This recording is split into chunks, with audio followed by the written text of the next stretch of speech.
Саламатсыздарбы, урматтуу Мырза Аке айылды аймагынын тургундары. Мен Кадыралиева Зулайка Кууловна, Мырза Аке жалпы дарыгерлер практикалык борборунун иммунолог дарыгери. Кыргыз Республикасынын Саламаттык сактоо министрлигинин буйругунун негизинде жалпы европалык эмдөө жумалыгы өтүп жатат. 20 апрелден 26 апрелге чейин европалык эмдөө жумалыгы жарыяланган. Мырза Аке жалпы дарыгерлер практикалык борборуна 15 фап, бул жерде 3 ГИСП эмгектенишет.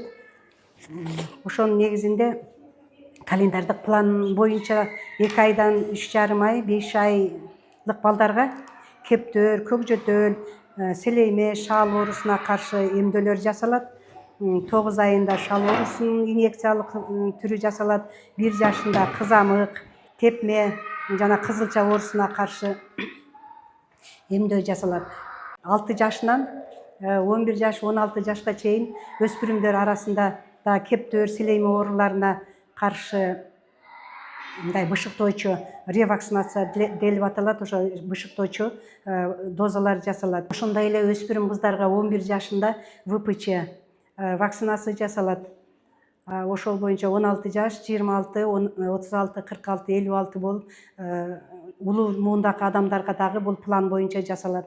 2023 жылдан бери вирустуу гепатиттердин Б түрүнө да каршы 3 дозадагы вакцина 25 жаштан 65 жашка чейинки жарандарга жасалып келатат. Вирустуу гепатиттин Б түрүнө каршы 2001 жылдан бери төрөлгөн балдарга төрө түйүндө эле жасалып келаткан. Статистикалык берүүлөргө караганда ошол муундагы жасалган вакцина алган жарандардын арасында гепатит Б оорусу азыраак катталбаган учурлар көп болгон. Анан 25 ошонун негизинде 25 жаштан жогору 65 жашка чейинки жарандарга ошо вирустуу гепатиттин Б түрүнө каршы эмдөө жасоо 2023 жылдан бери жүрүп келатат. Бул 3 дозада жасалат. Биринчи жасалгандан кийин экинчи дозасы 1 айдан кийин жасалат, үчүнчү дозасы 5 айдан кийин жасалат.